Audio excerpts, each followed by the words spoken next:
As per our plan, we are discussing today what is persistent occipito-posterior position and what is face-to-face delivery. Two types of labor.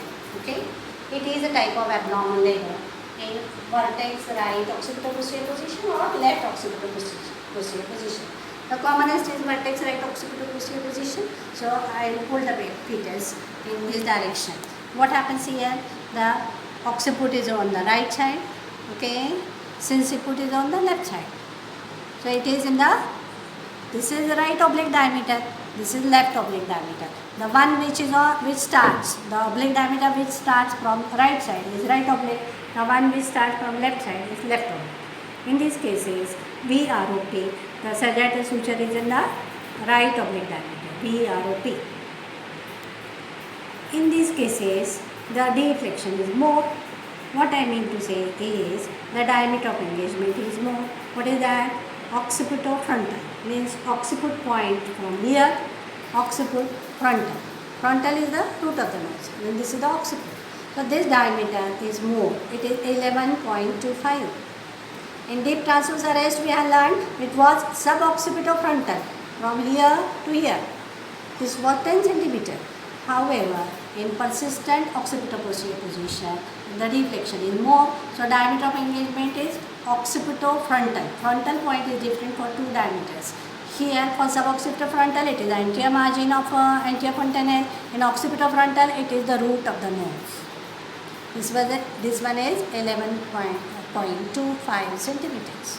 So that is the diameter of engagement. Remember, in occipito-posterior, when there is persistent occipito-posterior position, the diameter of engagement is occipito-frontal, 11.25 centimeters.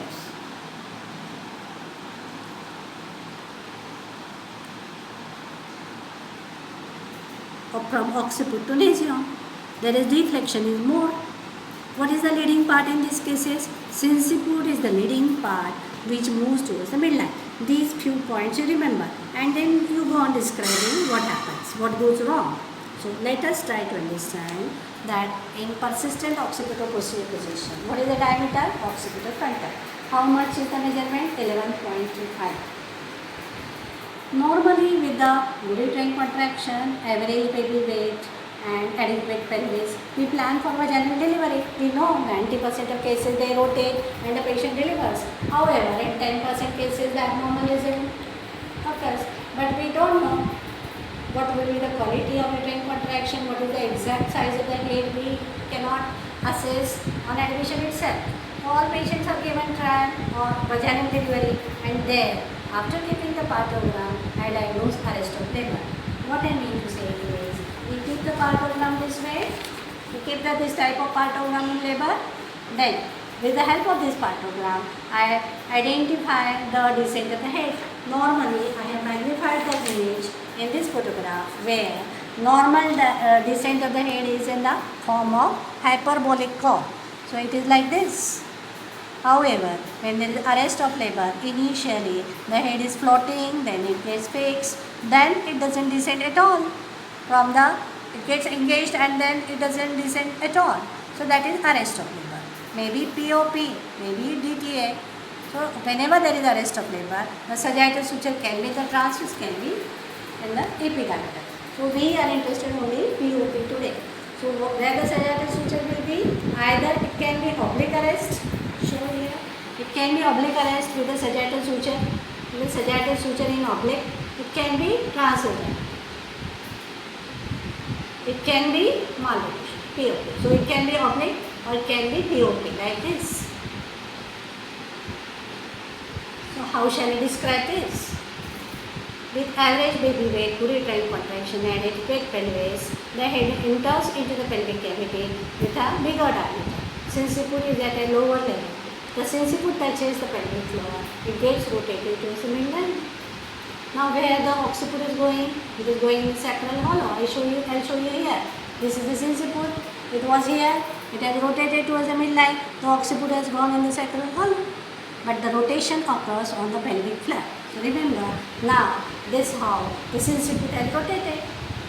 However, the diameter is 11.25. How do you diagnose the sagittal suture in the midline? Here, by palpation, I can diagnose. I can confirm that this is a large fontanelle which has rotated below the sinciput, has rotated below the pubic symphysis. I can identify with the help of fontanelle. So there are 4 radiating sutures on this side. The sinciput is below the pubic symphysis. The station of the head may be at the ischial spine +1 +2. Further descent is not there. So it is known as persistent occipito-posterior. Usually the arrest of labor occurs at the ischial spine itself because it is 11.25 centimeter. There is no further progress of labor because sinciput is at the lower level. Understood? So this is how the POP results, persistent occipito-posterior position results. How do I diagnose it? I diagnose it by PV examination. The sagittal suture in the midline, anterior fontanelle is felt here, no progress of labor, 2 hours. In second stage, priming 1 hour. In second stage, multi-rhyme. Diagnosis POP. Treatment is cesarean section. Emergency cesarean section should be done in these cases. Now let us learn about the face-to-face delivery. It is very important topic. This is the occipito-posterior, right occipito-posterior. The head is reflex. Okay. Face-to-face delivery is seen in large pelvis or anthropoid pelvis. Do you know class Anthropoda for insects? So it is AP diameter is more than transverse. Transverse is usually 13. This is 11, this is 12 and this is 13. But AP is even more than that. So it may be 15. So everything is very roomy. There is a lot of space here. And the fetus is also average baby weight. With good uterine contractions, the head enters into the pelvic cavity. The sinciput touches the pelvic floor, gets rotated toward the pubic symphysis. With good uterine contraction, the head descends down, the lowest. But it has become it has rotated in the wrong direction. Occiput has gone posteriorly. Sinciput is below. Okay. There is malrotation of occiput posteriorly and there is rotation of sinciput. Why sinciput has rotated? Because it is at the lower level. It is a leading part. Thus, with good uterine contraction, the introitus is here. First, what will come out? Bro. First, this portion will come out. Then this. So first bro, vertex and then face will buzz out. One more issue here is the biparietal diameter of the head occupies the posterior segment of the outlet. This is the anterior segment of outlet. This is the posterior segment. So BPD occupies the posterior segment of outlet. It injures the anal canal and sphincter here, and there is danger of third degree pelvic tear, which should be avoided by the use of deep episiotomy should be given and should be prevented. So that is how face-to-face delivery is observed in cases of occipito-posterior position, whether it can be right or left. In short, if I want to describe in 2 sentences, describe the labor, what is face-to-face delivery? The diameter of engagement is 11.25 occipito-frontal diameter with good uterine contraction, average baby weight and roomy pelvis. The sinciput becomes the leading part, moves towards the midline and the bro, vertex and the base is born.